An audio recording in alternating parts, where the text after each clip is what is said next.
अगर आप भी चाहते हैं बिट्टू मलंगिया इंटरटेनमेंट का ऑडियो वीडियो सबसे पहले आप तक पहुंचे, तो लाल बटन को दबाकर चैनल को सब्सक्राइब करें और बेल आइकन दबाना ना भूलें। आप सुन रहे हैं माँ सीता रिकॉर्डिंग स्टूडियो पंडोल बाजार। कंचन राज मुजफ्फरपुर, कंचन राज मुजफ्फरपुर, कंचन राज मुजफ्फरपुर, कंचन राज मुजफ्फरपुर। आप सुन रहे हैं बिट्टू मलंगिया एंटरटेनमेंट को। आप सुन रहे हैं सिंगर सुजीत पासवान के आवाज में।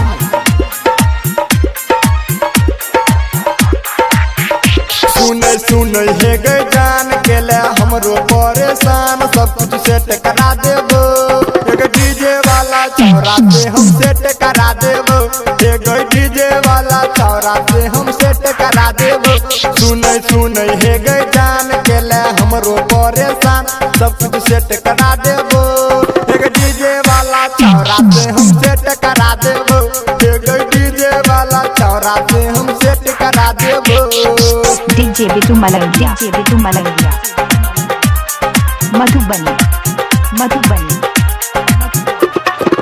Mix by Kanchan Raj Muzaffarpur, Kanchan Raj Muzaffarpur, Kanchan Raj Muzaffarpur. DJ वाला तो है गई तो हर दीवाना, कनियो ने करके तोरा केल कहूगे माना।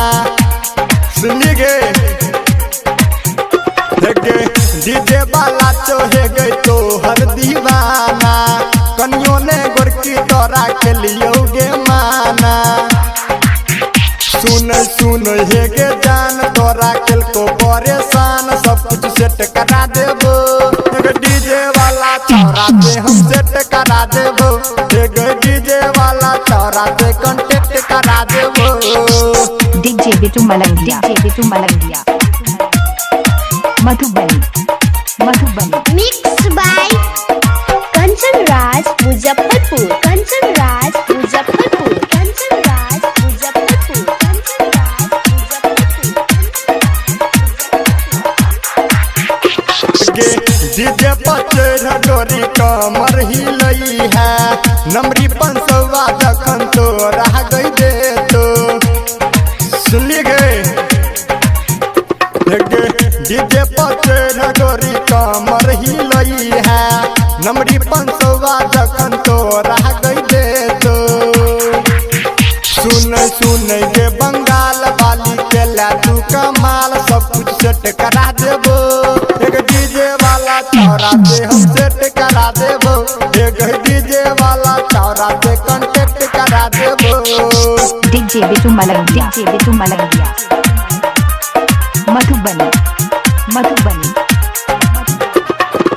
Mix by Kanchan Raj Muzaffarpur, Kanchan Raj Muzaffarpur, Kanchan Raj Muzaffarpur. राकेश राज छोगे तो हर दीवाना, सिंगर सुजीत तोरा कर हो माना।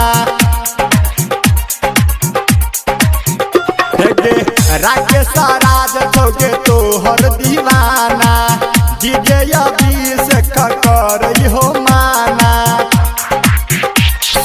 सुन हे गई जान के ले हमरो परेशान, सब कुछ सेट करा देबो। डीजे वाला चौरा से हम